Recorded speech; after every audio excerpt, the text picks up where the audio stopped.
Olá, meus amigos do BabaCast, sejam todos bem-vindos. A segunda temporada continua muito bem. E hoje a gente tem a honra de receber, como sempre nessa segunda temporada, um professor não, um supermestre, um doutor, especialista, uma pessoa que conhece todo o trâmite no processo acadêmico. Ele é responsável por uma boa parte do processo de gestão e organização dentro do processo da UEPA, né? Já foi também, né, diretor de extensão da UEPA, professor de matemática, doutor, gente. A nossa segunda temporada vem trazendo cada vez mais, aprimorando os nossos convidados e trazendo pessoas para trazer conteúdos cada vez mais profundos, histórias que precisam ser contadas. E nessa temporada não é diferente. Mas antes de tudo isso, eu te convido para que você se inscreva no canal, vem participar com a gente, ativa o sininho, tá? E para quem está inscrito no canal, dá o like, senta o dedo no like aí para que a gente possa levar esse conteúdo para todo o Brasil, porque o nosso conteúdo de hoje, inclusive, entre todos especiais, mas hoje a gente tem um que é sobre educação. E a gente vai ter muitos filósofos, historiadores, pessoas para trazer conteúdos especiais dentro do BabaCast. É isso que a gente quer, histórias e fatos que precisam ser contados, mas principalmente com profundidade, tá bom? E hoje no BabaCast não é diferente. Gente, hoje o BabaCast ele é um professor que ele vai muito além da matemática. É uma mente ao seu tempo e além do seu tempo, porque ele vai contar toda a sua vida, o seu processo, como ele ingressou na educação, como ele desenvolve o processo de hoje. A gente apresenta aqui para a gente o nosso grande professor doutor Oswando Alves aqui com a gente no BabaCast. Seja muito bem-vindo, Oswando. Felicidade e honra de te ter aqui, porque a gente aprende junto com uma grande assumidade da educação como você. Eu fico até com vergonha. Se eu tivesse vergonha, eu estaria com vergonha agora. É demais. Eu sou professor de matemática já há 35 anos. Uhum. Parece mentira, parece que foi ontem, né? Porque Parece que foi é ontem. muito tempo na sala de aula, mas passou tão rápido Uhum. que eu não creio que são 35 anos, né? Só de 35 UEPA anos? na UEPA são 28. Meu 28, amigo. quase 29 anos de UEPA só. Aí juntando a vida na carreira privada, na Uhum. escola pública, no ensino fundamental, dá 35 anos todo esse tempo, Ah, essa vivência. Então é 35 anos. bastante tempo. Aí tu falaste, já assumi cargos de gestão, hoje eu estou só na sala de aula, já há 5 anos só na sala de aula do ensino superior. Uhum. Eu sou dedicação exclusiva da Universidade do Estado, Maravilha. já também há 6, 7 anos. Aí só faço isso. Hoje é só universidade, ensino, pesquisa e extensão. Uhum. Atividades próprias da carreira do professor de ensino superior. Até vi uns memes um dia desses na internet, o pessoal falando, professor de ensino superior. E o cara, ele põe o slide na tela, lê o slide e vai para casa. Aí vai tomar refrigerante, cerveja na piscina, como se não fizesse coisa. É uma piada absurda isso. Não tem condição. A carreira do ensino superior é trabalhosa, não é moleza, brincadeira. Você trabalha demais, porque não tem Demais, que né? fazer só a sala de aula. A sala de aula é o lugar mais tranquilo, é o recreio da carreira do professor de ensino superior. Porque tu tens as obrigações, que é, além do ensino, que é a sala Uhum. de aula, tem a extensão e tem a pesquisa. Tu tens que estar organizado para tudo isso, Tinha ensino, tudo isso. pesquisa e extensão. Que isso é a finalidade da universidade, é a finalidade constitucional da universidade. Uhum. E você é obrigado a fazer isso e você é cobrado o tempo todo. E tu tens que estar Relatório em cima relatório toda hora, tu passa uma semana fazendo papel. Aí mesmo. na UEPA é interessante que ela tem, já falou da UEPA, né, porque está no sangue, Uhum. a gente é muito interiorizado. E não tem gente suficiente para cobrir o estado todo. Entendi. Então tu vais ver muito professor da Universidade do Estado se deslocando pelo estado nas férias, no fim de semana. Tem muito disso aí. E Aí. isso torna a carreira mais movimentada. Eu acho muito bacana, muito gostoso isso. Você conhece muitos lugares, é bom demais, né? E além de você aprender demais, né? A- Então, Aprende sempre, né, João? aprende o tempo todo. Aprende o tempo inteiro, né? Acho que a gente é característica de organismos vivos aprender. Então, Aprender. e o Paulo Freire fala uma coisa muito bacana, que você nunca está pronto. Você Bacana. nunca está pronto. Muito Quando você bom. morrer, aí você pode dizer assim, olha, acabei de aprender. Porque você morreu. Enquanto você está vivo, você está aprendendo. Morreu, parou de aprender. E professores são assim também. Qualquer profissional, né? Uhum. O profissional tem que aprender o tempo Tem todo. que aprender Senão, o tempo. vai ficar para trás e as IAs vão consumi-lo e já era. Não precisa mais de informação. Então, Se cuide, aprenda o tempo todo. Quem era o Oswando adolescente? Gostava de matemática? Como que foi o processo? Como é que surge na tua vida? A gente percebe que você tem a cabeça e a mente aberta para várias coisas. Eu fiquei sabendo até que você gosta de obra, gosta muito de construir. Mas a gente vai começar pela matemática, porque é onde começa a tua vida, Oswando. Como é que é esse processo, Oswando adolescente? Ele já começa a olhar para a matemática, a olhar para outras matérias, ou a Interessante. matemática já invade a tua vida assim e toma conta e traz até hoje? Comecei a gostar de matemática, eu lembro muito bem, foi no sétima série. A Hoje em dia sétima. seria sexto Olha, eu ano. pensei que era mais cedo, Oswando. No começo, a escola pública sempre foi, a escola brasileira, vou me corrigir, não é a Uhum, escola pública, a escola brasileira sempre foi muito frágil. Imagina isso há 40 anos atrás, uhum. 45 anos atrás, quando me alfabetizei. A escola sempre teve muita precariedade. A escola que Certo. eu fiz fundamental, por exemplo, só tinha um professor que tinha ensino superior, que era o professor de Hum. geografia. Eu passo lá, aqui na Anideu, na Guanabara, eu passo lá de vez em quando, vou lá, eu gosto de olhar e mostrar para meus filhos, olha, isso aqui é o que eu estudei aqui. Uma escolinha que tinha até o quinto ano, e todo ano a minha turma foi a primeira que saiu da quarta série, a Tu lembra escola o nome, teve quinto, Oswando? Oscarina Penalver, Oscarina Penalba, né? Logo no início ali na logo Guanabara, na 1º de maio, logo na no 1º de comecinho. maio, E seu, aí né? tinha o quarto ano, acabamos a Hã. quarta série, começou a quinta, a minha turma subiu para quinta, seja até a oitava série, que é o nono ano hoje, né? Não, não, E não. acabou ali. Na sétima série eu conheci um professor, que eu tive o privilégio de encontrá-lo há 2 anos atrás, já se aposentando aqui na SEMEC de Belém, professor Álvaro, Ainda na na atividade. atividade, com a mesma cara. Porque tem uma coisa que a gente não divulga muito, porque isso é um segredo de profissão. Uhum. Professores de matemática não adoecem e não envelhecem. Tá no diploma, lá no verso, a gente não lê uma letrinha pequena que fala, lá no diploma não pode adoecer e não vai envelhecer. Tá escrito lá. Eu comprovei quando eu vi o Álvaro. Eu fui fazer uma palestra no Núcleo de Informática da Prefeitura de Belém, Uhum. e aí, para professores, e entrou o professor Álvaro. Reconheci na hora, mesma cara, mesma disposição lá, com a juventude.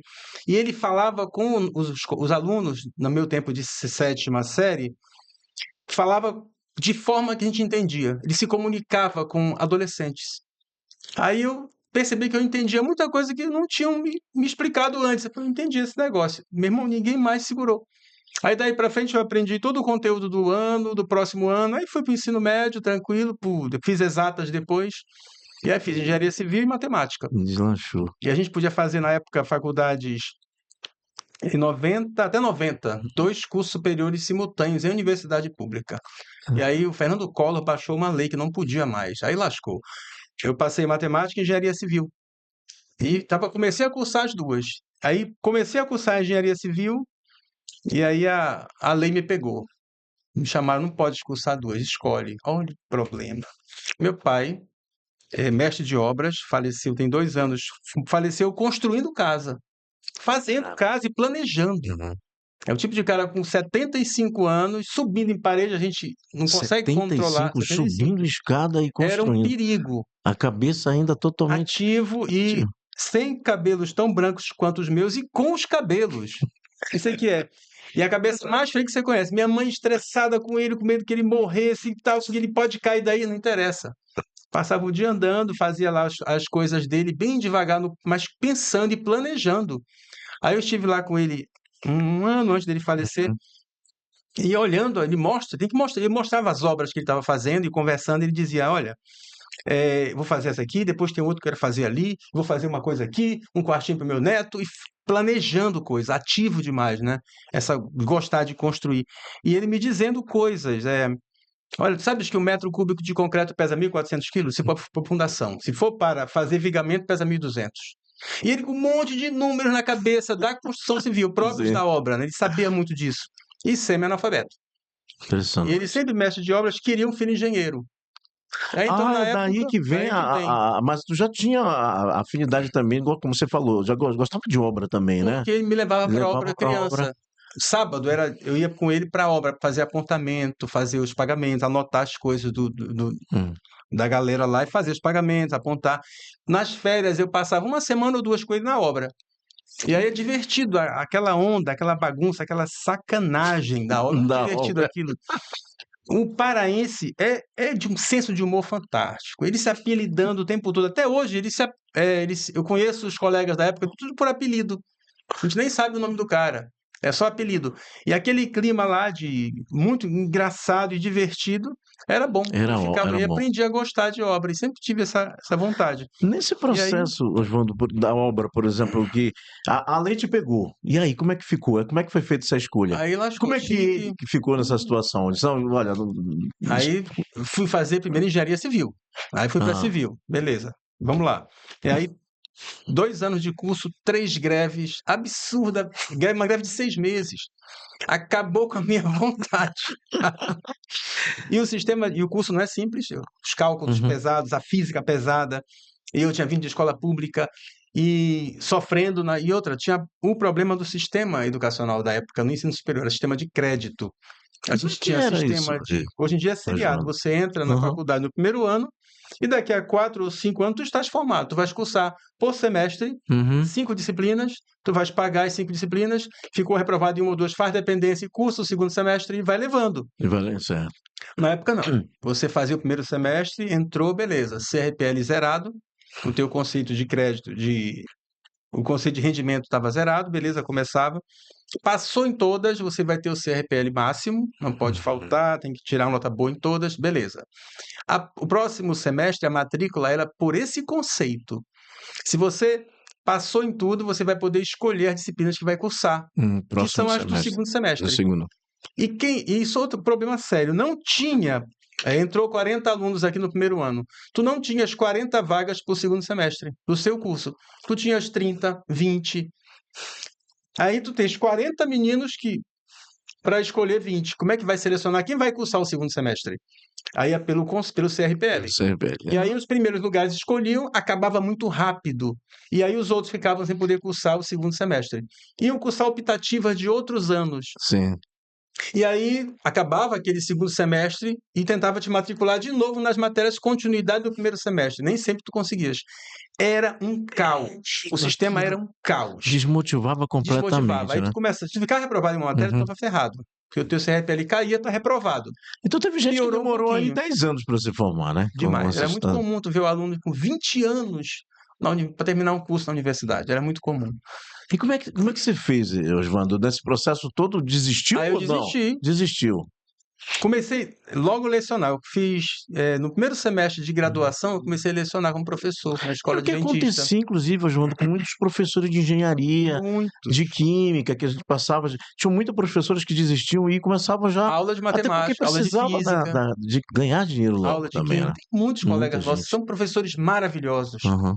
Eu posso citar sem nenhum problema, porque eu amo até hoje, o professor Lisboa de matemática, Lisboa, que deu a grande a Lisboa. minha turma toda de É. cursinho, eu, professora Elisa, tem uns 3 ou 4 que eu não sei onde estão, mas Vinícius, que eu lembro muito bem. Uhum. E por causa do Lisboa e com a ajuda dele, somos todos doutores. Ó, Ele deu um tá vendo, start Lisboa? pra Deve estar assistindo gente. o podcast. Tô ouvindo. Pra ti, cara. Ele deu um start pra gente em matemática e ele era extremamente carismático, gostava da gente. Ele gostava da Ele gente. já era performático. Era Ele sempre foi, performático, né? uma esculhambação danada, mas aquele perfil de cursinho pra tu não dormir, né? Sim. Aí depois a gente vai crescendo, vai entender. Pô, o cara tinha que fazer aquilo, senão a gente dormia, não ia se interessar, mas ele era ótimo, ele envolvia a gente, cobrava da gente. Eu sei que ele tinha 1 milhão de turmas, mas ele sabia o nosso nome, não, o apelido da gente que ele dava, né? E ele cobrava todo mundo. Aham. Cobrava assim, força mesmo. E aí, vai sair ou não vai? Não sabe esse negócio? Vai estudar, tá dormindo muito. Aí a motivação era aquela, a gente ia pra cima, e vários colegas são doutores hoje. A Elisa trabalha comigo na UEP, inclusive, minha Aham. colega do ensino médio. Professor Mauro Domingues, também doutor hoje em educação matemática, e era formado em educação física, Uhum. também naquela época. O pessoal muito bom, uma geração muito, muito boa Tem um por assim causa da especial que docência. é algum professor que marcou a sua vida, te inspirou a seguir esse caminho? Além do Lisboa, existe outros. A gente sabe que uma trajetória brilhante como a Uhum. tua, Osvaldo, que você tem hoje para estar aqui com a gente, contando a tua história, a tua vida acadêmica, dentro da matemática, é, Os mestres fazem parte, os mestres com Fazem. carinho, como a gente sempre diz Uhum. e dedica, né? Fazem sim. Eles fazem diferença, por exemplo, qual é aquele que marcou na tua vida? Sabe que teu pai é muito marcante nesse processo de escolha da tua vida É, acadêmica, sempre te acompanhou nesse processo todinho, né? Dentro da tua carreira.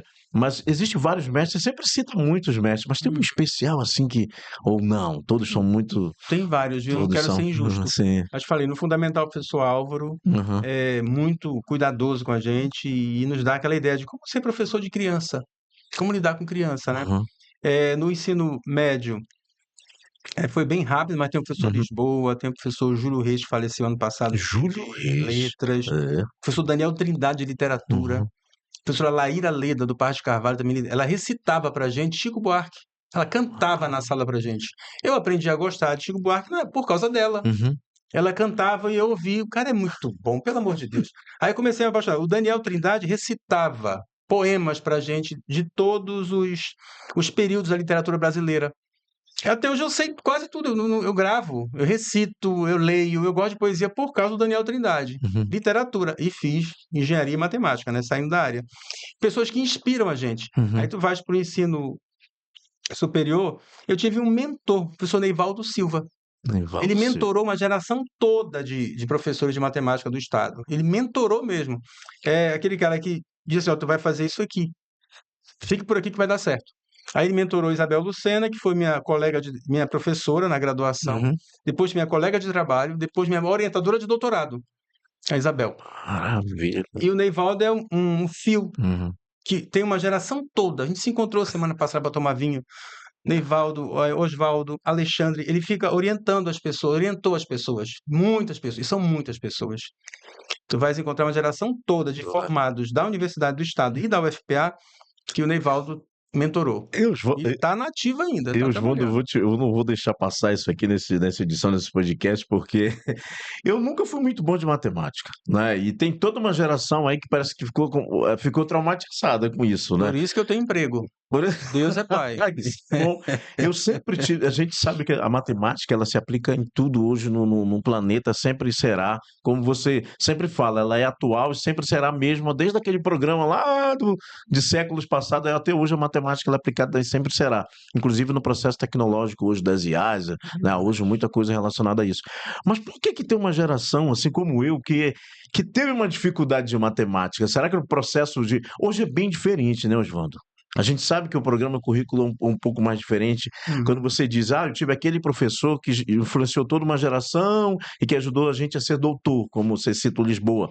Mas havia uma dificuldade, o que era? Era o currículo na época? Porque eu, pelo menos, e uma turma toda, que eu lembro muito bem da Escola Salesiana do Trabalho, que tinha que. Eu fugi de desenho da parte Olha eu só. fazia, gostava do desenho industrial, né? Uhum. Apesar de quando tinha que lidar com paquímetro, essas coisas lá, envolvia matemática, era um Muitas problema sério. continhas.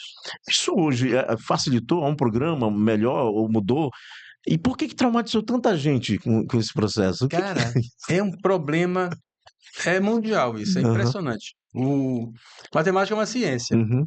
é uma forma de ler o mundo e escrever esse mundo, interpretar, prever. Então, matemática não é uma coisa do outro mundo, é coisa Uhum. daqui, desse mundo aqui. Sei. Aí as pessoas vão aprendendo,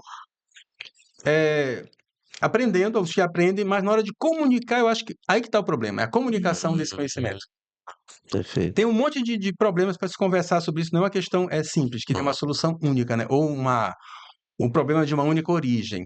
Tem a comunicação desse conhecimento na escola, que é problemática, não está ainda resolvida. Se tivesse, estaríamos todos com nota 10 na escola, as crianças adorando matemática, mas até hoje as pessoas se assustam com isso. Aham. Então não está resolvido o problema, né? Uhum. É, a gente tenta. Vamos pensar no comecinho. No exemplo do Pará, mas o mundo todo foi assim. A matemática não é uma ciência das mais complexas.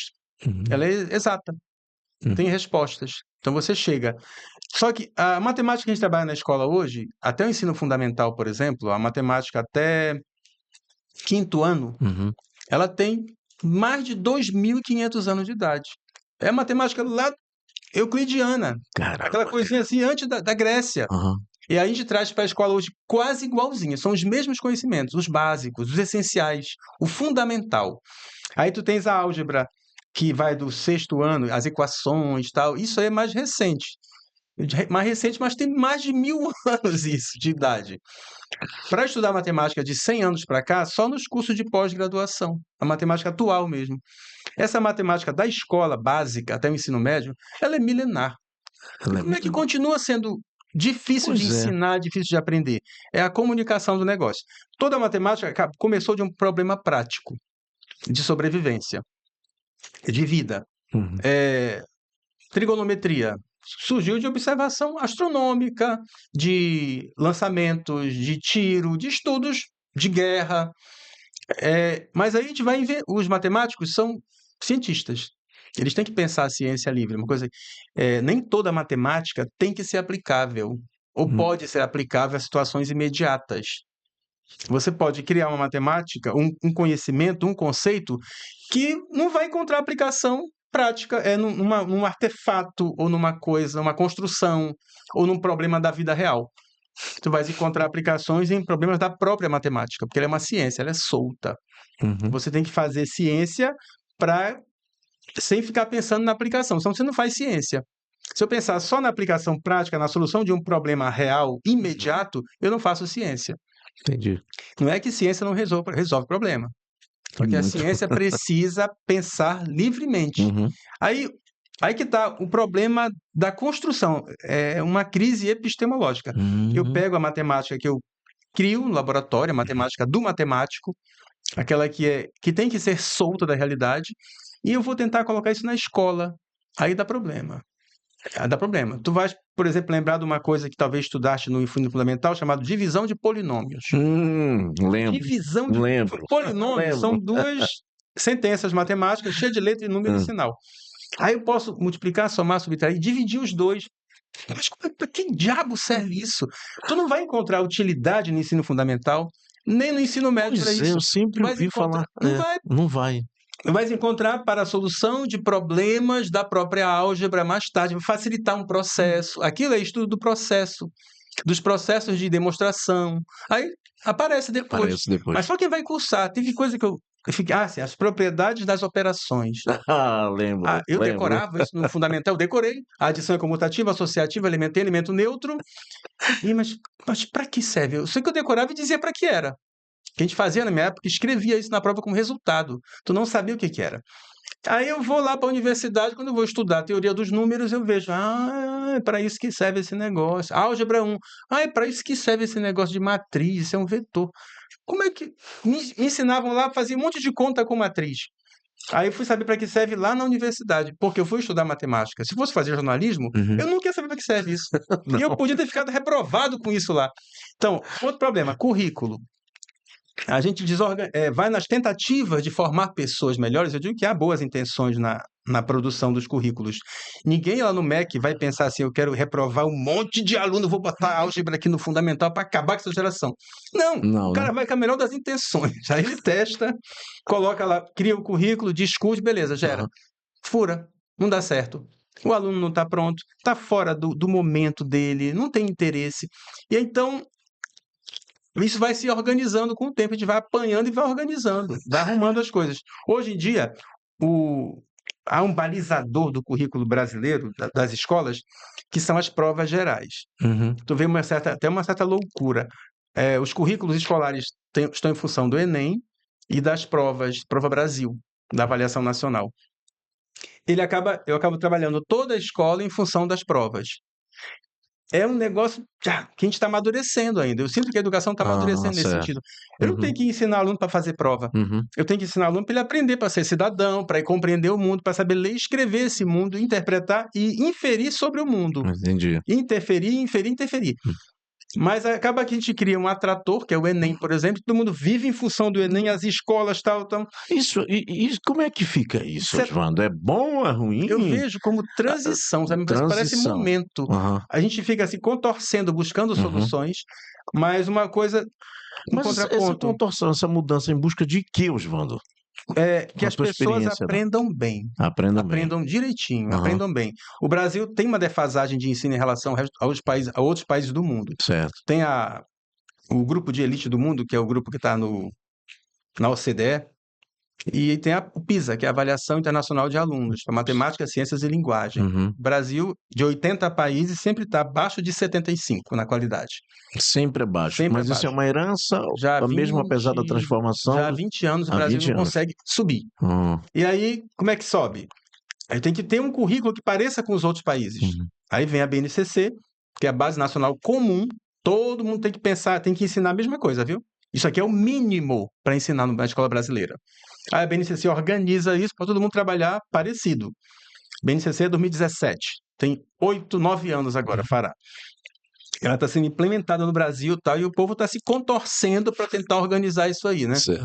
E aí cria-se, tem os municípios e o Estado cria uma verdadeira esquizofrenia na escola.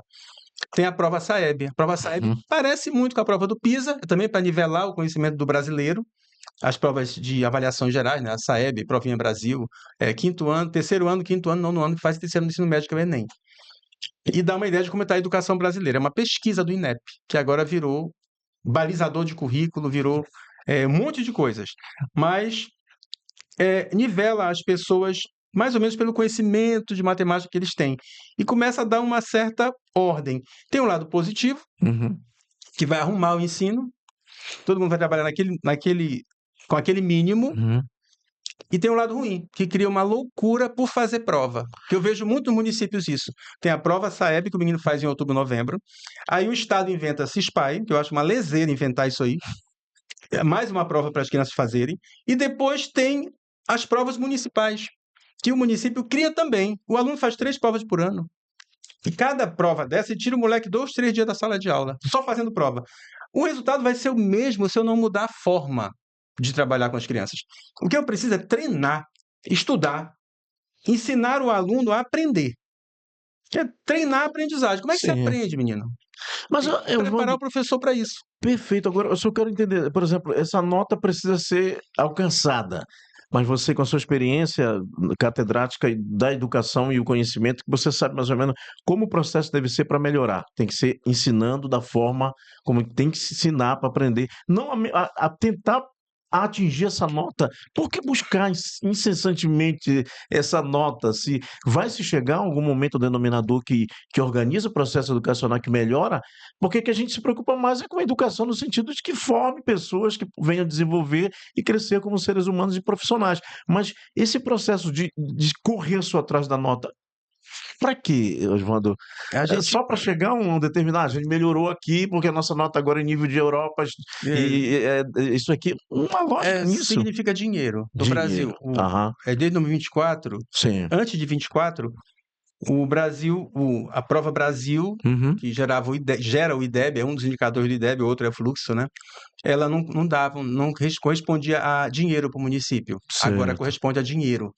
Quando o Uhum. município atinge o IDEB, a meta que o MEC estipula, ele recebe mais recursos. Entendi. Chama de VAR. O Fundeb foi quebrado em valores. Tem o Uhum. resultado, tem além do resultado de aprendizagem, Sim, tem outros indicadores que compõem o Fundeb. Hum. Então, esse Fundeb cresce de acordo com a nota, com o Entendi. desempenho. Porque a nota, o IDEB é proficiência, que é a aprendizagem mesmo, o resultado da matemática e do português, e também é fluxo, a aprovação. Então, o que é que os secretários se enlouquecem para fazer? A nota tem que melhorar. Se eu não consigo mexer na aprendizagem, que é mais difícil, vamos mexer no fluxo, ninguém fica reprovado. Aí todo mundo passa, o fluxo fica sempre 100, 1, né? 100%. Aí a nota é ruim, mas ela não vai ser multiplicada por 0,7, 0,8, que baixa o valor final dela. É um subterfúgio perigoso demais, porque Pois é, isso vai estourar mais também cedo ou acho. mais tarde. Pois é, Estoura. é isso que eu tô Então não é para ficar reprovando aluno adoidado, não é isso. É para você trabalhar tão bem os conteúdos que ele aprenda e a nota saia naturalmente. Então, não adianta ficar fazendo prova em cima de prova. Eu tenho que ensinar o professor, trabalhar com o professor. Como é que eu vou ensinar isso aqui? Ver o que é essencial no currículo. Tem muito penduricalho no currículo, na sala de aula. Tira, vamos para o essencial. Ensinar Quinto ano, o moleque tem que saber ler, escrever e as operações fundamentais. Pois é. Isso é. Tabuada, tem que saber tabuada, bicho. Tu chega numa plateia, tu quer ser morto? A tiros ou a chineladas? Chega na plateia com 500 pessoas e pergunta: quanto é 8 vezes 7? Rápido! Não sai, Cara, não sai, né, desmaia Bruno? metade. A gente parou de ensinar tabuada para as crianças. Colaram a tabuada na palmatória. E aí pronto, tira a palmatória que é violência, concordo, beleza, mas a tabuada foi junto, não tem, tabuada não tem culpa disso. Aí decorar o cara fica louco. Não, decorar a tabuada não faz mal para ninguém. Ah, vai ficar só decorando. Não, ele aprende a fazer a continha rápida, depois tu vais professor, carregar ele de exercícios que ele possa usar aquilo ali. Em um mês ele aprende toda a tabuada. Ah, mas tem que decorar? Começa assim. Toda Começa assim. aprendizagem começa decorando. Quando você vai dirigir, Aham. tu começas com o instrutor, ele te dá uma sequência de procedimentos. Faz assim. E ele vai te corrigir quando tu errar uma sequência. Uhum. Tem que entrar, coloca o cinto, ajusta o banco, retrovisor, beleza, tá certo? Aí te dá o Aí procedimento. Repete, repete, repete, repete, repete. Internaliza. Pronto. A gente aprende por repetição. Repetição. Não tem jeito. Oswaldo, uma pergunta, é muito curioso estar contigo, é pertinente demais, porque a gente fala de educação e você Um monte de tem um assunto. conhecimento incrível nisso, mas é importante te perguntar. Hoje, Oswaldo, não tem como fugir, a gente vê nessa esquizofrenia que você vê de organização para se atingir uma nota de acordo com o nível X para que possa ter mais recursos. Perfeito. Mas como é que fica hoje envolto a tudo isso também? A tecnologia, como você diz, ninguém mais quer fazer conta de cabeça, ninguém mais quer pensar, ninguém responde mais uma tabuada. Oswaldo, professor, doutor, fala pra gente no BabaCast a relação dessa tecnologia com isso. Para onde a gente vai? Como é que fica o processo de aprendizados e As tecnologias formação? são a nossa vida. Uhum, Tu não vê ninguém no supermercado com um caderninho fazendo conta, anotando. Vê com uma verdade. calculadora, que hoje todo ser humano tem a calculadora no telefone, no celular. A calculadora é. E outro, quer ver um negócio interessante? A escola não ensina a usar calculadora. E desde a minha época, diziam que era crime usar calculadora, não pode e tal. Eu passei por isso Não também. podia. Não podia. Deus o livre, se tivesse uma calculadora escondida. E no curso superior a gente usava nas disciplinas Ah, específicas. aham. Algumas que tem que usar máquina, aprender a usar máquina. Mas todo mundo na rua usa. E a escola me ensina a usar. Temos que encontrar esse caminho aí. Eu ensino as crianças a pensar, a resolver problemas, a fazer continha, a fazer operações. E tu tem um monte de material didático para fazer isso aí. Uhum. Para ensinar a lidar com as ordens nas operações, com as classes e tal, beleza. Mas quando chega uma conta grande, difícil, ele sabe operar, sabe fazer conta na mão, ele sabe pensar. Já decorou a tabuada? Beleza. Uma conta grandona, que ele vai perder tempo. Aí eu passo problemas específicos em que ele tenha que usar a calculadora e Uhum. ensino a usar. Eu preciso ensinar. Calculadora. Eu estou falando de calculadora, que é uma coisa do século passado, né, da minha época. E os programas, tem muito aplicativo. Inclusive aplicativo de calculadora, de tabuada, aliás. De Que tabuada. ensina a criança jogando a brincar, a aprender tabuada. Tudo vale. Tudo vale. Tudo vale. E aí, criança de ensino básico, ensino fundamental, médio, tem que saber usar planilha eletrônica, Excel, a construir gráfico, a ler, interpretar e construir gráficos. Está na BNCC isso. Uhum. Então, lidar com tecnologia é essencial para a escola. Uma coisa que a educação brasileira faz besteira em nível nacional. Proibir o uso de celular em sala de aula. Não é proibir, rapaz. É usar direito. Porque a criança não tem como mais tirar isso do corpo. Eu infarto com a minha filha. Eu infarto com meu filho porque ele desgruda. O pai tem a obrigação de infartar e regular isso aí. Tira, dá tempo, não pode agora. Tira, não dá agora. Professores também. A escola também. Mas vamos regular esse uso para coisa útil. Desde a Samsung explodiu no mundo, já tem acho que uns 20 anos, de uns 10 anos para cá, as leis internacionais obrigam a todo dispositivo eletrônico, tablet e telefone ter 15% dos aplicativos educacionais. É obrigado, é por lei internacional. Então as fábricas já saem de fábrica com aplicativo educacional lá. A gente não explora, ninguém sabe disso. É fazer as crianças usarem de forma correta. A escola pode promover isso aí, mas isso é mexer com o currículo da escola. Sim. Um projeto pedagógico, colocar dentro das atividades. O currículo variou muito hoje, Oswaldo. Ele tem muito, varia de acordo com a escola. Como é que funciona esse processo do currículo hoje? É uma coisa também que a gente, não sei se discute muito, mas a gente precisa discutir em relação a isso.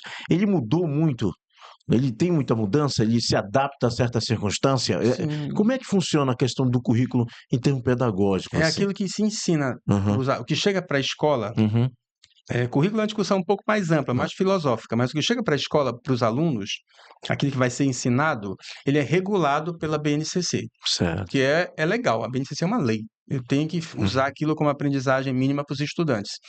Só que ela diz também que 60%, a BNCC corresponde a 60% do tempo de aprendizagem. 40% estados e municípios têm que adequar às suas especificidades locais.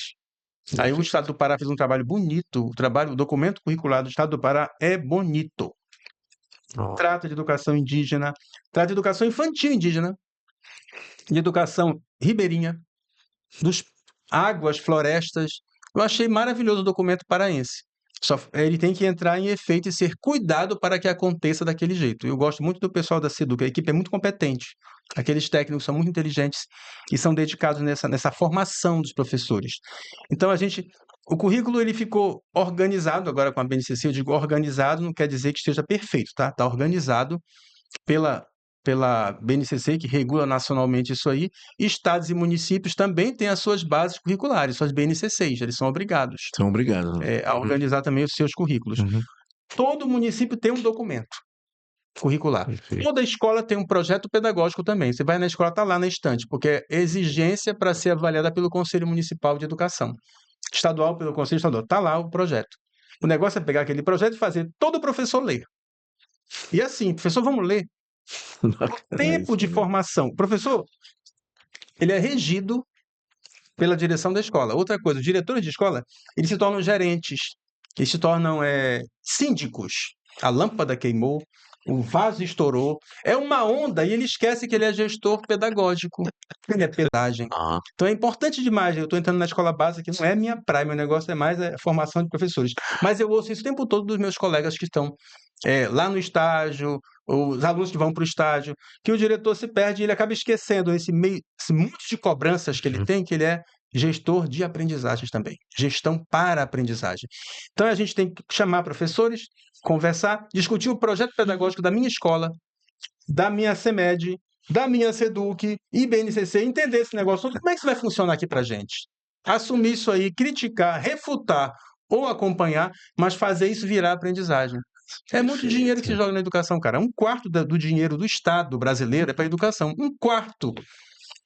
O Pará hoje, só o Pará está com 6,5 bilhões de reais para a educação. Cara, É 1/4, mais de 1 bilhão é de mais euros. de 1 bilhão de E esse dinheiro tem que virar o quê?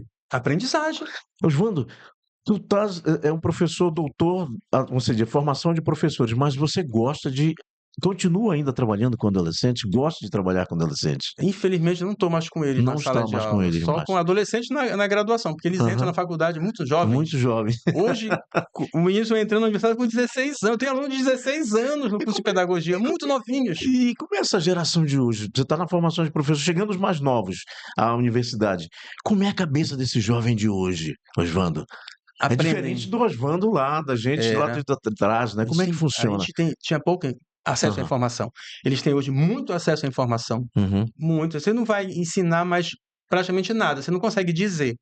Em matemática, a gente consegue dizer, porque como ninguém presta atenção em aula de matemática na educação básica, ninguém presta atenção, né? Tu vai para o ensino superior, tu esqueceu muita coisa, tu nem sabe por onde vai, aí é mais legal trabalhar matemática com eles, porque eles te dão alguma atenção, porque precisa, né, Uhum. para a futura carreira. Mas eles são mais acelerados, têm muita informação, e o Edgar Morin tem uma frase bonita que ele fala: nós temos que aprender a navegar no um oceano de informação e encontrar ilhas de conhecimento. Então, Tem pouco conhecimento nesse oceano de informação que tem esse mundo hoje, né? uhum. No telefone lá, enquanto o professor fala, você consegue conferir muita coisa e dizer coisas que ele não está dizendo, que ele não vai lembrar, que ele é só uma cabeça careca lá, não vai conseguir dizer tudo que tem naquela área de conhecimento. Mas isso tudo tem que estar direcionado. Essa informação toda tem que virar conhecimento, tem que resolver uma situação, resolver um problema e ser utilizada de forma inteligente. Uhum. Então, informação não é inteligência, conhecimento não é inteligência. Perfeito. Inteligência é gestão disso tudo Hum. para a solução de algum problema que o afete, né? Que afete o meio, a coletividade. A juventude tem muito acesso à informação. A gente precisa orientar isso aí. Então, professor enciclopédico não rola mais, não funciona. Não, não, Porque não. tem o Google. Sim. E tem as IAs agora que estão incríveis. Voando, Elas né? fazem de tudo, Toda hora, respondem todo dia tem uma toda coisa hora, nova, é assustador isso aí. respondem Como é que vai pergunta. ser essa formação daqui? Porque vai chegar uma hora que vai disseminar e vai tomar conta tudo.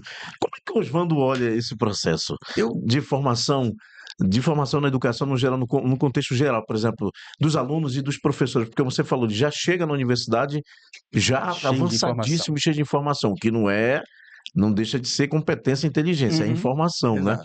Mas como é que o futuro disso, Oswaldo? Como é que o Oswaldo olha para o futuro isso aqui e enxerga Eu, o professor vai se como é que ele vai ficar nesse papel de ele formação? tem que aprender, Vai ter que tem que aprender, né? aprender.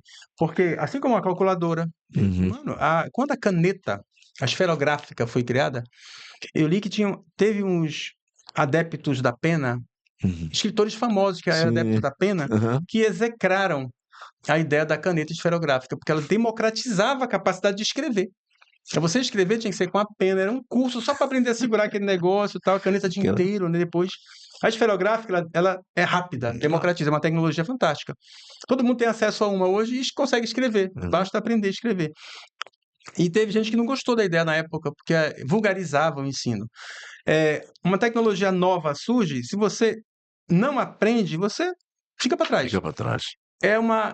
A calculadora, ela facilita a vida, agiliza em cálculos pesados. Tem coisas que não consegue. Engenheiro não se mexe sem um programa que calcule rápido as coisas. No meu tempo de engenharia era calculadora científica, era a nossa paixão, era aquela Cássio HP maravilhosa tal. Aí hoje em dia não, hoje tem software, resolve tudo o que a gente quer fazer, basta fazer a pergunta certa. Uhum. Para os professores e profissionais inteligentes, as IAs são calculadoras. Elas aceleram o serviço. Basta eu fazer a pergunta certa. Se eu fizer a pergunta boba, ela vai me dar a resposta boba. Uhum. Então, a CAPES, essa semana, aceita artigos e produção científica mediada por IA. Tranquilo, Bacana. é legal. Muito bom. Mas, claro que ela é avaliada. Uhum. Se o cara me manda aí o Gemini ou o Chat, me faz aí um artigo que trate de comunicação em podcast hoje, Uhum. e eu quero 25 páginas, eu quero referências tais, tais e tais, eu digo, tal, e me dá. Aí eu ponho meu nome e apresento. Não foi eu que fiz. Eu Uhum. preciso discutir com a IA, porque ela é uma calculadora. Ela vai buscar nas fontes, vai citar, ela vai pegar pedacinhos. Se eu disser, não, isso aqui está copiado, faça melhor. Eu tenho que expressar minhas ideias, discutir com aquilo ali, Uhum. com aquela inteligência. Eu tenho que fazer a inteligência trabalhar para mim, mas que as minhas ideias apareçam, Correto. para que haja uma autoria. Então, é bem legal a forma como a CAPES está enxergando, porque é imparável. É É imparável. imparável. Tu vais ter trabalhos. A gente pega muito trabalho. Os estudantes entregam um trabalho que ainda vai aquela marquinha da IA embaixo, assim, né? Você quer que eu melhore o trabalho? Eu posso expandir mais. O cara entrega e ainda vai assim. Não faça isso, meu amigo. Pense junto. Faça a pergunta melhor. E é interessante que esse negócio de fazer a pergunta certa é socrático, né? A gente. Nem sempre o professor ele sabe a resposta. Ou nem sempre a aprendizagem está na resposta. Está em saber fazer a pergunta certa. Você pergunta e faz o cara pensar. Então, a nossa chance de aprender com a IA é essa, é saber fazer as perguntas certas. Aí que dá a Oswaldo, força da autoria. tem uma coisa que agora a gente vai entrar nesse processo de te perguntar, que causa uma curiosidade muito grande. A tua vida na matemática, você faz a licenciatura em matemática, não é isso? E vai para a UEPA. Isso. Vamos entrar nesse processo para falar agora de UEPA, porque você é uma das mentes por trás, desde o início da sua carreira dentro da UEPA, já são 30 e quantos anos de UEPA? 28 anos. 28 anos. Desde o momento que você começa contar essa história pra gente da UEPA. Você começou a ministrar as aulas lá, depois fez o concurso, não é isso lá? Foi. E você é hoje uma das pessoas que a gente considera, por estar aqui no BabaCast, uma das mentes hoje por trás da UEPA em relação ao processo de organização de todo o escopo, de organização de todo o processo, tanto de gestão pública. Você entende todo esse processo hoje de como é gerido e funciona a UEPA, né? Já foi diretor de extensão.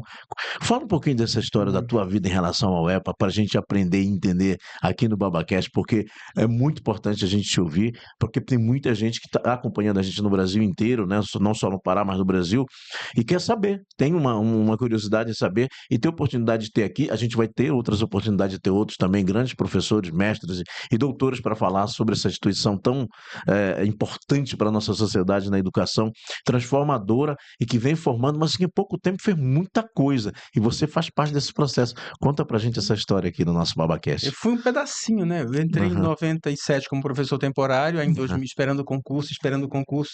Em 2008 abri um concurso para professores na minha área. A uhum, gente esperava abrir na sua área, né? E aí entrei, eu e mais 5 colegas na época, na área de educação matemática. Aí ficamos lá, aí logo no primeiro, em abril, eu entrei dia 31 de janeiro de 2008 como efetivo. 1º de abril de 2008, o professor Neivaldo, aquele que eu falei que é um Sim. responsável pela minha carreira, em grande parte pelo meu caminho na universidade, ele me fez um convite estranho para assumir uma diretoria na universidade. Aí eu disse, mas como, Ney? É porque teve uma confusão na reitoria lá, que eleição de reitoria dá um problema, né? É uma eleição que dá problema. Urna impugnada, aí o resultado muda. Aí teve, na época, foi os 2 candidatos, primeiro e segundo colocado, estava na dúvida de quem era o primeiro ou o segundo. Eu estava muito colado, aí um acusando o outro de um monte de coisa, os 2 se processaram na justiça. Aí o juiz disse assim: os 2 se processaram e o juiz, vamos parar esse negócio e decidir. Pronto, parou os 2, parou a eleição, não teve nomeação de reitor, o mandato acabou, a governadora não tinha a lista tríplice para nomear. Olha o problema. Ah, Aí foi para ela o problema. Ela começou a ligar para professores da UEPA que ela conhecia para convidar para assumir a reitoria temporariamente até que o juiz decidisse. E haja, pensa, a aham, governadora a perguntou: governadora. gente, quem quer assumir a UEPA aí? Eu quero botar alguém da carreira de vocês, não quero tirar ninguém de fora. Não ficar com cara de interventor, né? E aí chamou a Marília Brasil, Uhum. doutora já na universidade há muito tempo, que ela conhecia da faculdade. Estou aqui sim, doutora, posso assumir. Assumiu Marília e a professora Graça, não, professora Elvira Soares.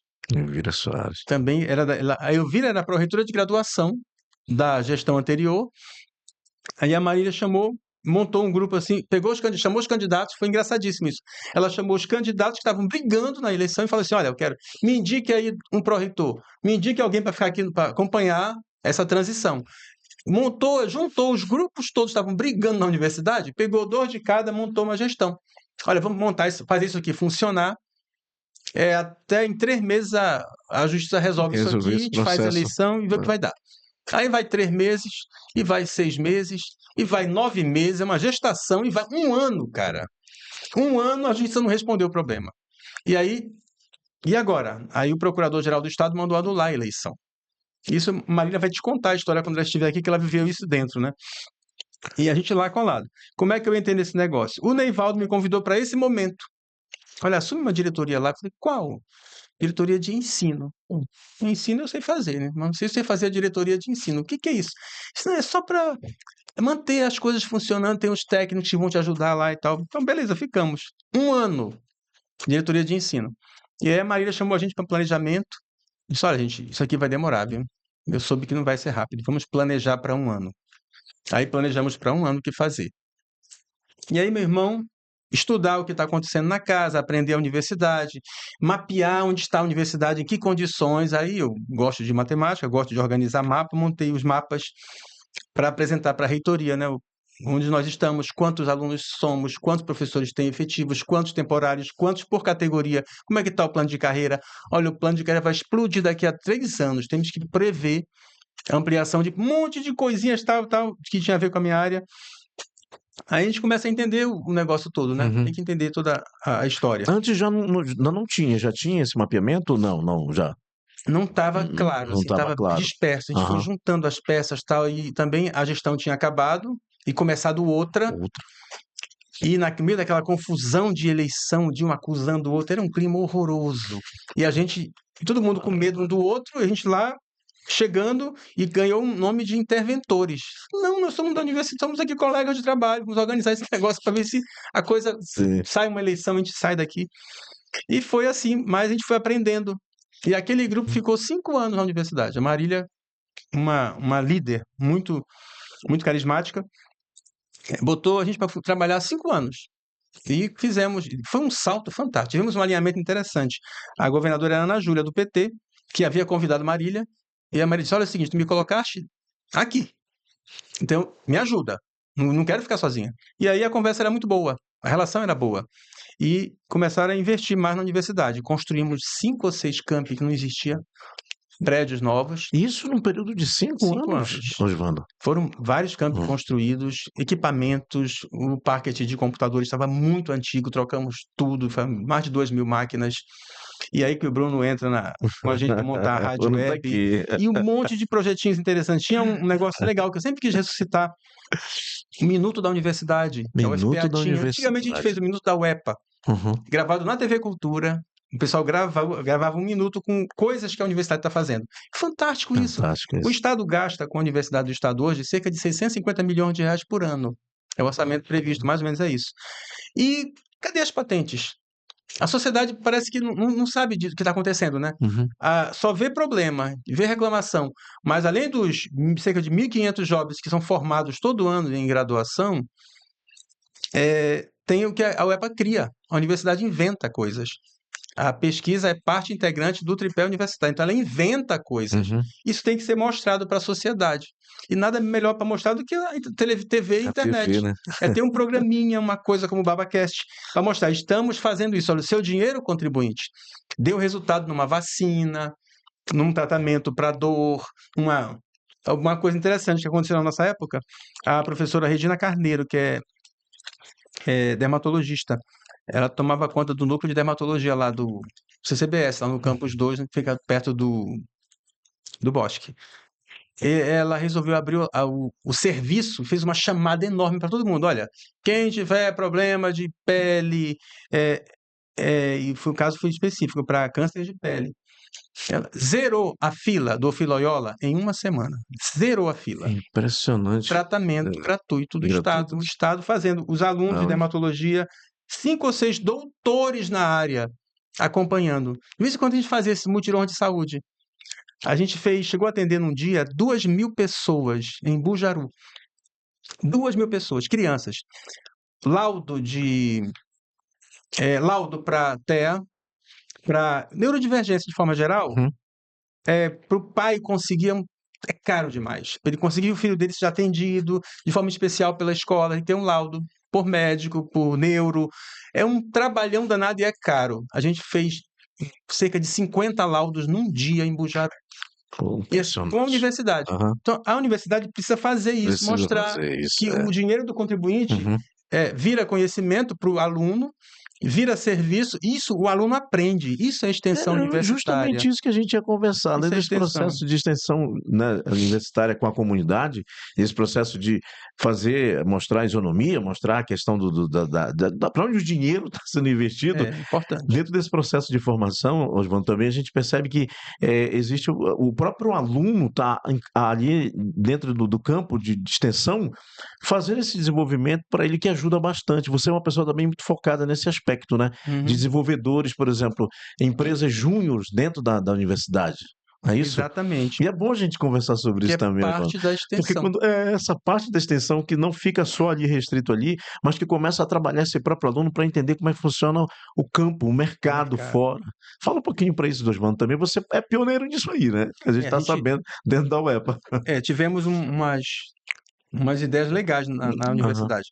É um ambiente muito, muito fértil para se conversar. Você abrindo oportunidade, você conversa e não vive mais. Você vive só para a universidade, né? Dorme lá e tal. Como é hoje, ainda é hoje assim, Oswaldo, né? A gente vive, a vida é assim.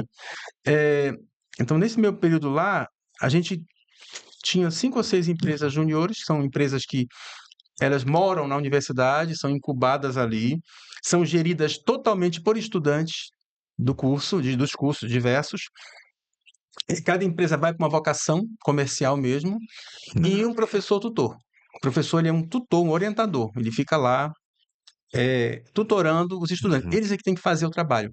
E eles estudam o mercado para abrir a empresa, prestam serviços, são Isso é contratados, não fantástico. recebem dinheiro, não pode ser pago por Sim. isso, nem o professor pode, mas recebem equipamento, custeio para eventos, eles têm uma compensação Uhum. e aprendem. São alunos diferentes, alunos diferenciados.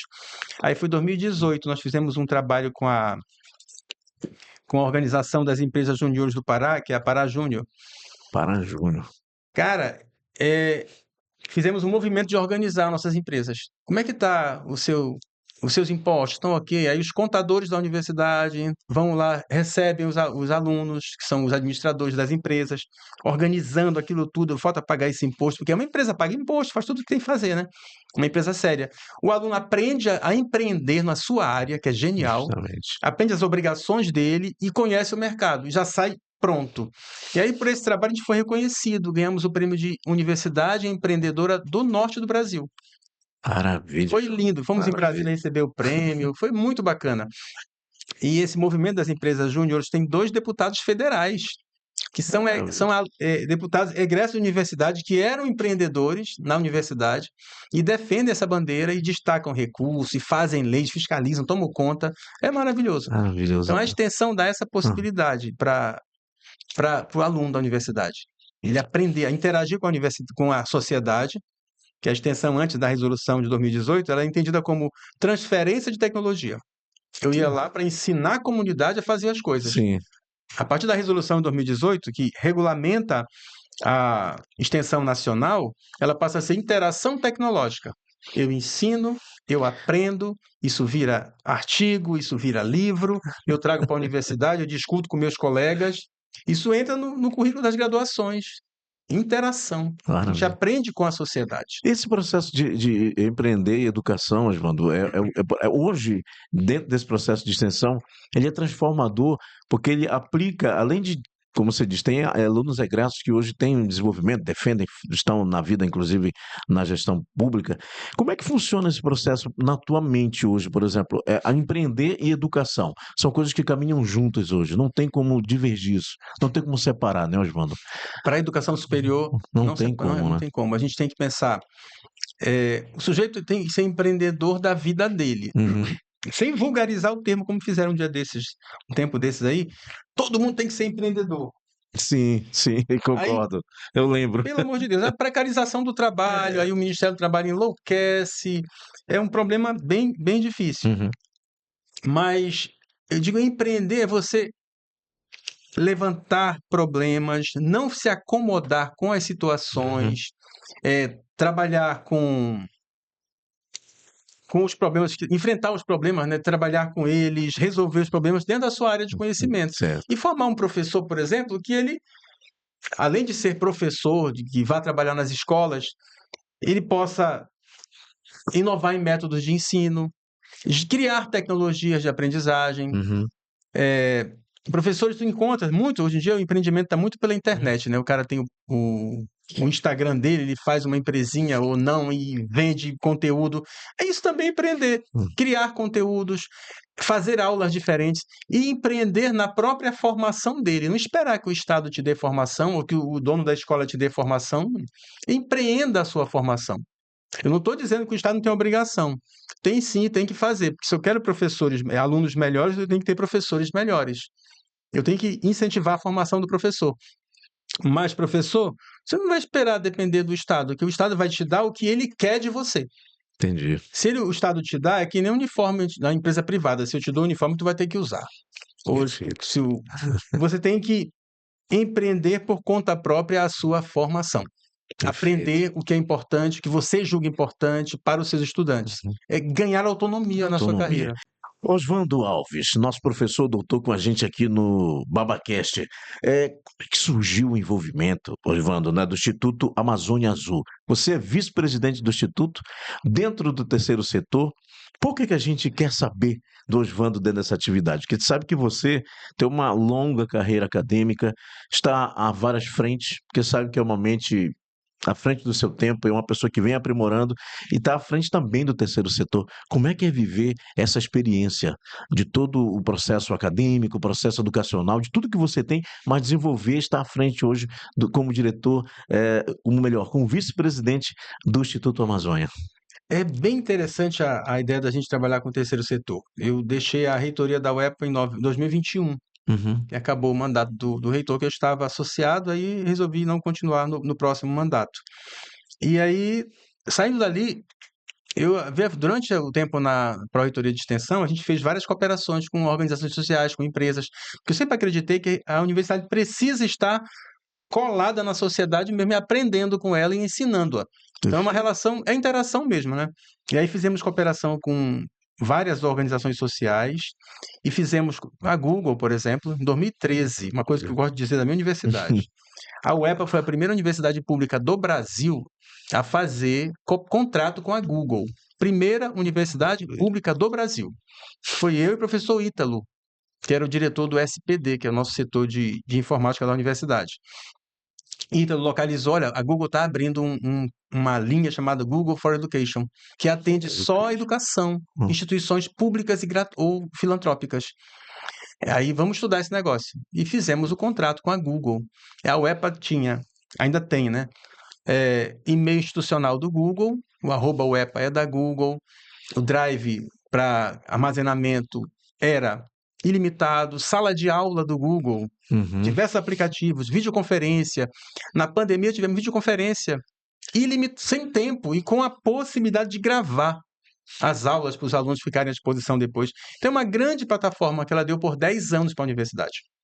Por 10 anos, é esse contrato. Então, essa relação com a sociedade, entrando no mercado, é importante demais para a gente. Aí eu conheci o terceiro setor, que eu conhecia só de lado, assim, só de ouvir falar.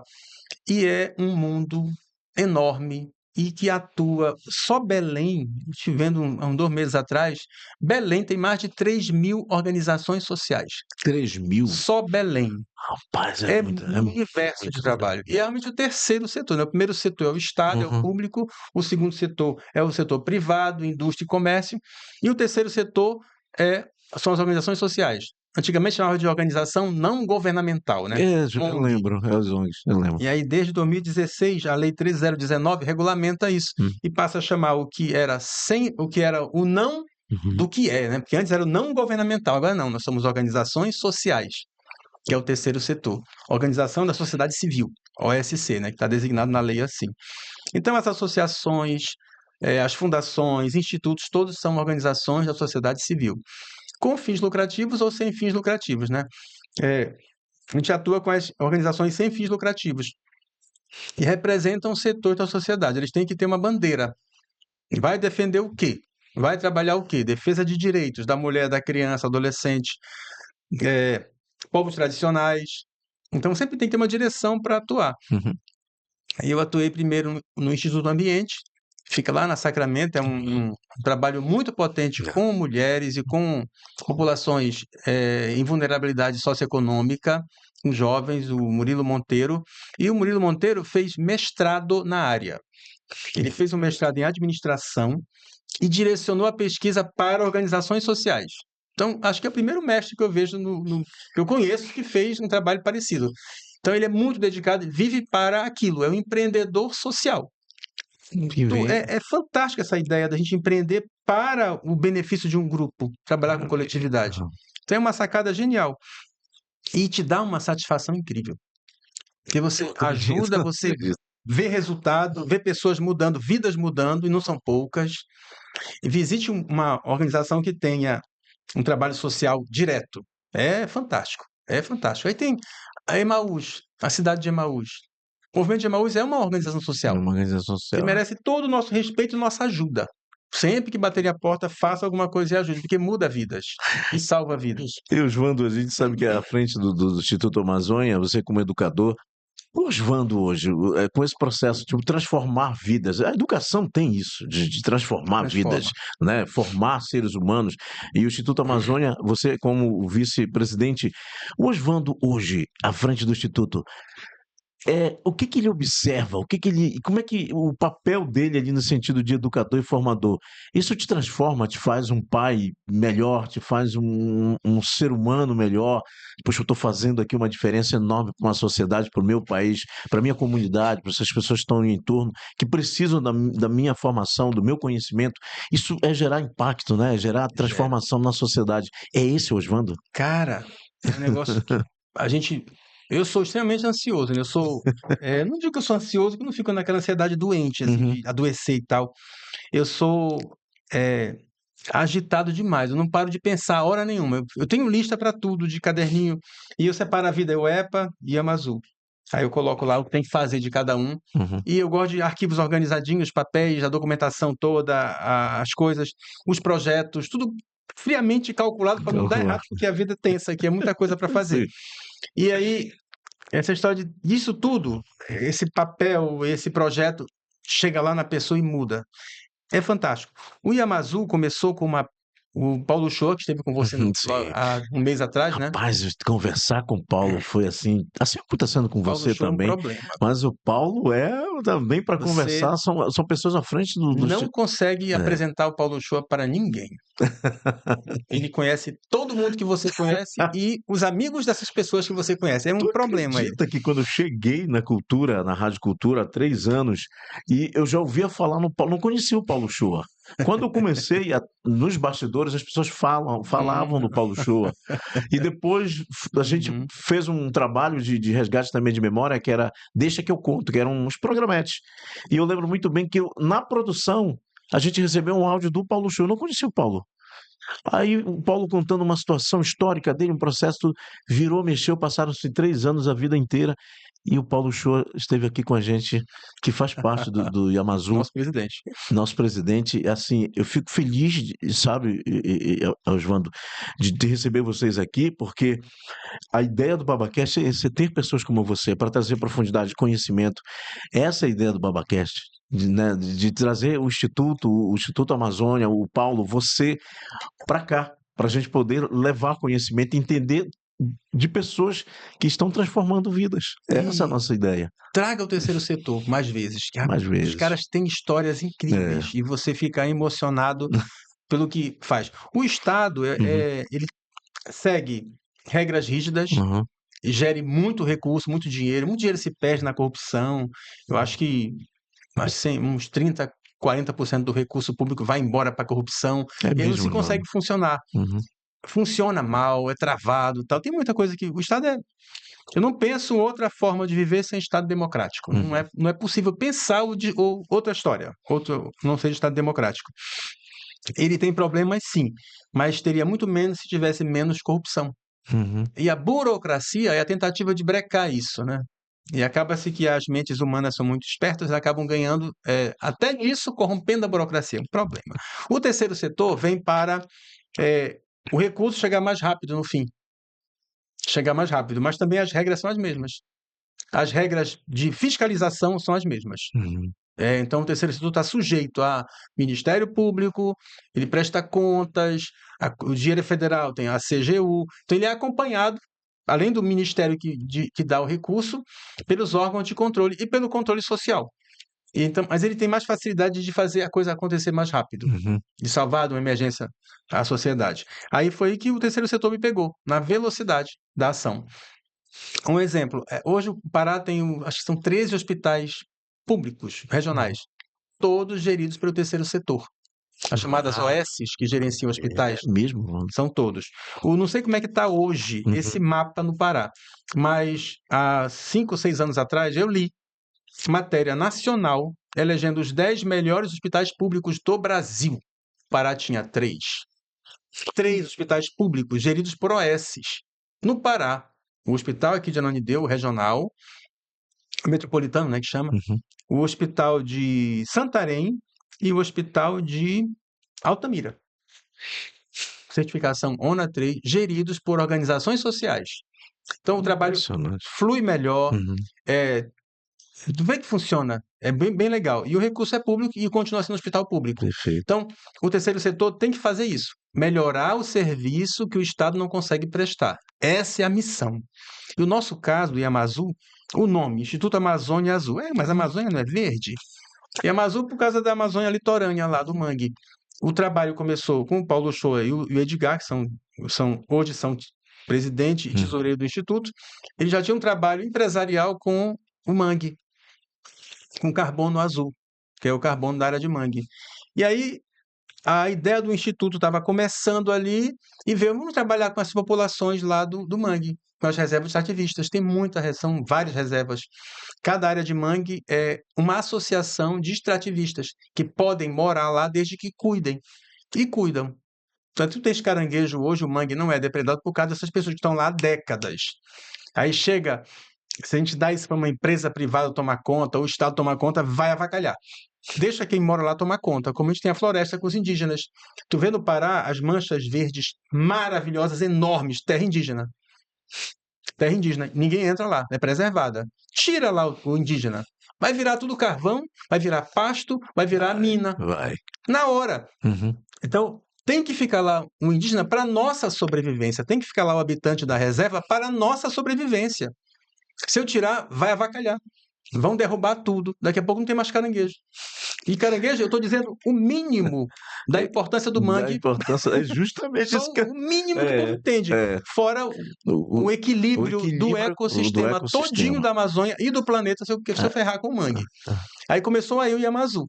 E a gente hoje trabalha com as Resex, tem contrato com elas de acompanhamento, do que elas são procuradas quanto a crédito de carbono, quanto a ações preservacionistas.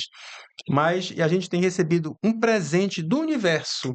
Nos últimos 2 anos, todos os projetos que chegaram para a gente, não, todos não, mas 50%, 60% deles foram com mulheres vulneráveis. Pois é, isso que eu queria... de mulheres. Fala um pouquinho sobre isso também, que a gente quer saber, que o Yamazu tem um processo, existe justamente um projeto com mulheres. A gente quer saber como é que funciona isso, Jonas. Que a gente pode, uma organização social pode captar recursos federais por meio de emendas federais, repasses ministeriais, a gente pode gerir tudo. Certo. Temos condição estatutária e condição técnica de fazer isso.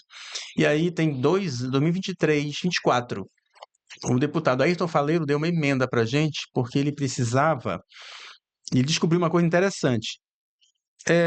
A Biblioteca do Senado fez uma pesquisa e está publicada. Biblioteca do Senado, pesquisa mulheres, pode colocar o que você acha. A mulher paraense é a mulher que menos conhece seus direitos. Sério? De todas as mulheres brasileiras, a mulher do Pará é a que menos conhece seus direitos. Isso está pesquisa feita.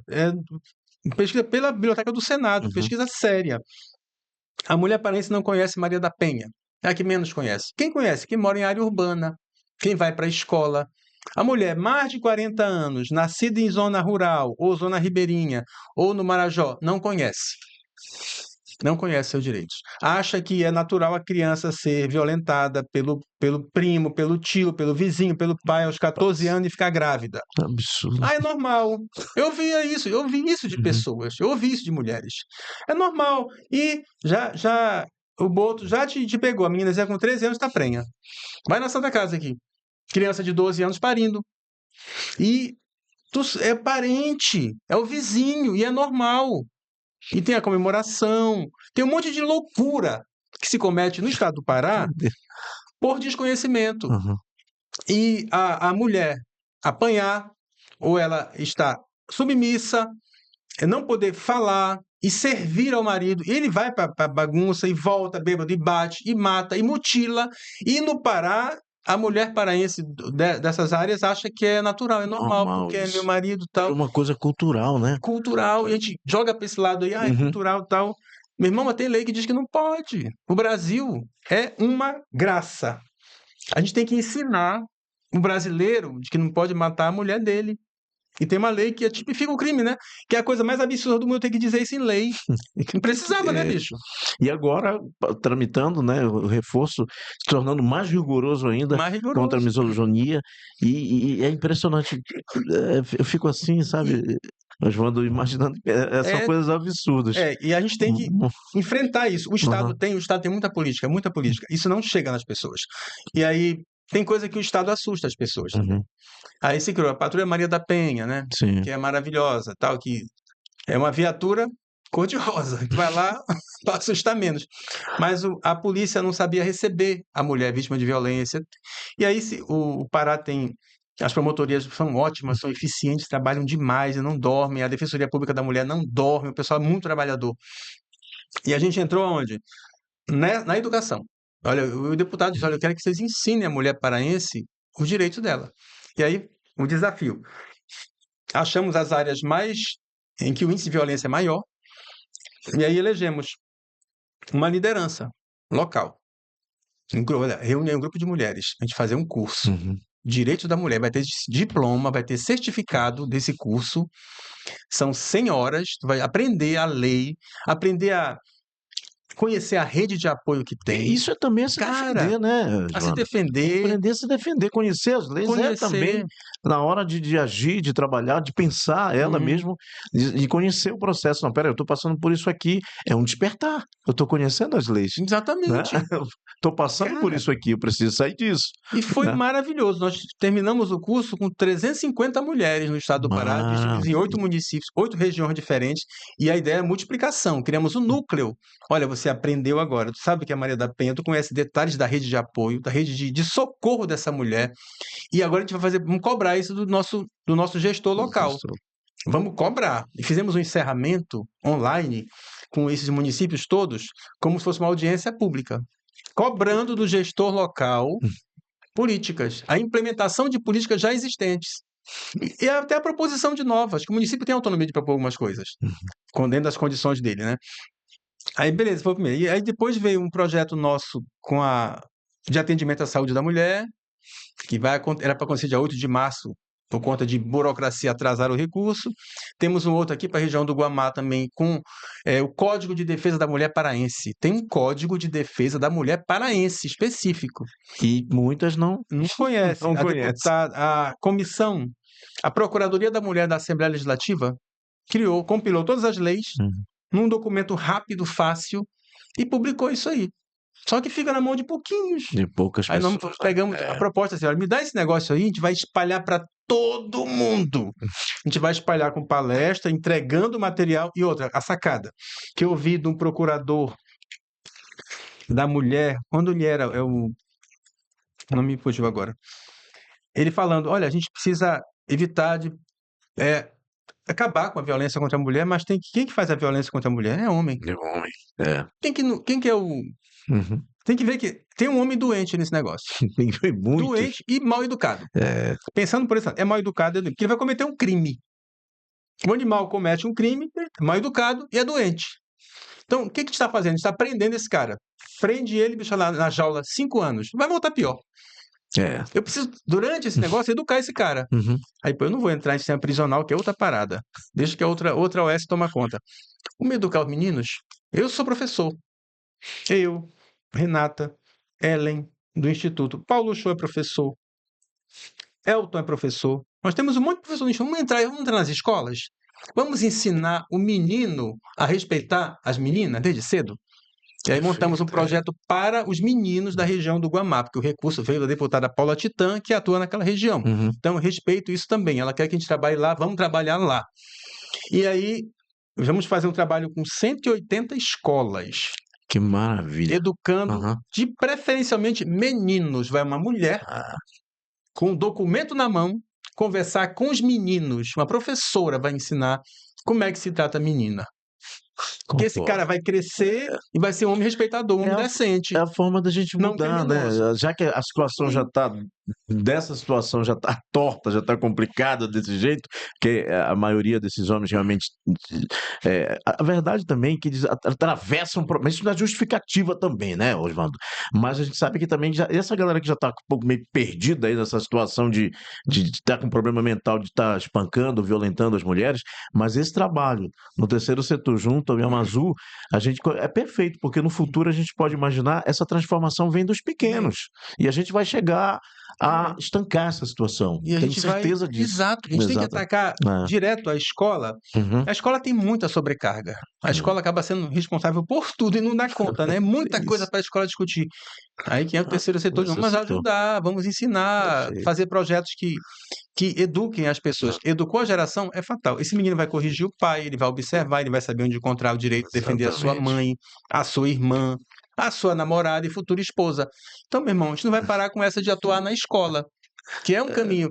A geração atual deixa que a polícia toma conta, porque é polícia mesmo, é inafiançável, o cara vai preso, então Concordo. bateu, agrediu, espancou, xingou, qualquer violência é crime. É crime. É crime no Brasil. Assim como não é só para mulher. Gente, qualquer violência é crime. Vamos dizer, qualquer violência é crime. Mas é violência psicológica contra a diversidade de gênero. Uhum. Problema no Pará, isso também no Nordeste. No Brasil é um mesmo, problema, mas no Pará é danado. O paraense é maravilhoso, que ele é bem-humorado. O paraense é bem-humorado, ele é brincalhão. Mas tem que ter o limite da coisa. Nós estamos aprendendo. A sociedade brasileira está aprendendo com essa convulsão toda, né? Todo mundo está descobrindo que tem direitos, e está Exatamente. exigindo seus direitos, né? É isso que muita gente também não está entendendo. Fica, Pois mas por que toda essa militância? Não, não se trata de militância. São descobertas, gente. A gente tá Direitos que a gente aprendendo. precisa ter e deveres que a gente precisa cumprir. Exatamente. Osvaldo, a gente até passou do nosso tempo aqui de mais de 1 hora, mas é porque a gente está diante de um cara diferenciado, uma pessoa, um doutor, uma pessoa que tem uma criação, teve uma criação de pais incríveis que participaram da tua gestão, da tua carreira, da tua vida, uma pessoa que entendeu o processo de educação, que transformou e vem transformando dentro do processo da UEPA, na sua vida como educador e também no terceiro setor. É uma honra te ter aqui, uma satisfação. Tem muita coisa para te perguntar, mas a gente vai acabar passando aqui de muito tempo. Mas o Osvaldo vai voltar com a gente numa outra temporada para falar com a gente sobre muito mais, porque, cara, você tem muita coisa para entregar para a gente. Obrigado mesmo. E faltou coisa para conversar ainda mais. Coisa demais ainda, A gente muita vai coisa. ter oportunidade de Nós discutir, vamos sim, voltar, vamos ter porque outras temporadas aqui com o Osvaldo. é uma honra. E a gente quer, assim, cada vez mais pessoas como você aqui com a gente. Osvaldo, é uma honra. Obrigado demais por ter Eu aqui. agradeço demais a oportunidade, porque eu gosto de falar muito, né? Eu sei. Professores gostam de falar. Aham. Aí eu me sinto honrado de poder conversar, de poder trocar ideia, trocar experiência com vocês que são tão ativos e estão ouvindo coisas e estão vivendo o jornalismo. Vocês vivem muita informação, vivem muita coisa, ouvem muita coisa, e interagir com essas bibliotecas assim ambulantes é fantástico, é muito bom. Muito obrigado pela honra. oportunidade, viu? Osvaldo Alves com a gente aqui no nosso BabaCast. Que honra, que satisfação. A gente já observa pelo tempo que a gente teve aqui. Vai ficar para uma outra temporada também, porque é uma pessoa especial, dentre elas e outras também. Está vindo a série da UEPA, que a gente está preparando com os futuros reitores, professores, né, Osvaldo? Vem coisa boa demais. A ideia que surgiu por aqui, os criadores da UEPA. E a gente vai ficando por aqui nessa edição do BabaCast de hoje. Agradecer ao Bruno, agradecer a Paula pela nossa produção, né, por ter esse ser humano aqui incrível com a gente, que é o Osvaldo, entregando tanto conteúdo, tanta informação, sim, como o papel que ele tem, que é de transformar vidas através da educação. A gente pede que você se inscreva no canal, acione o sininho, e para que esse conteúdo brilhante do Osvaldo se espalhe por todo o Brasil, e a gente, com certeza, transforme vidas através desse podcast que é o BabaCast. A gente volta na próxima edição e vida longa ao BabaCast. Obrigado demais. E antes que eu esqueça, tem muita gente que vai ficar curioso para saber, Osvaldo, o que é isso aqui? Isso aqui é uma câmera 360, tá? Que a gente vai estar capturando, a gente vai também estar transformando esse arquivo aqui em 360 através do óculos. Tem muita gente que observa, mas o que é isso ali? Isso aqui é um óculos do metaverso, que em breve também a gente vai ter uma panorâmica, você vai ter oportunidade de estar dentro, imerso no BabaCast através da câmera 360 e do óculos. Você vai colocar o óculos, vai entrar no metaverso e acompanhar como se estivesse aqui, próximo do Osvaldo, de mim. Tá aqui do lado da gente, né, Osvaldo? Tem muita coisa boa. Esse é o BabaCast, histórias que precisam ser contadas, histórias profundas aqui, como do nosso grande educador Osvaldo. Tá bom? Então a gente volta na próxima edição. Tchau, tchau. Valeu. Obrigado.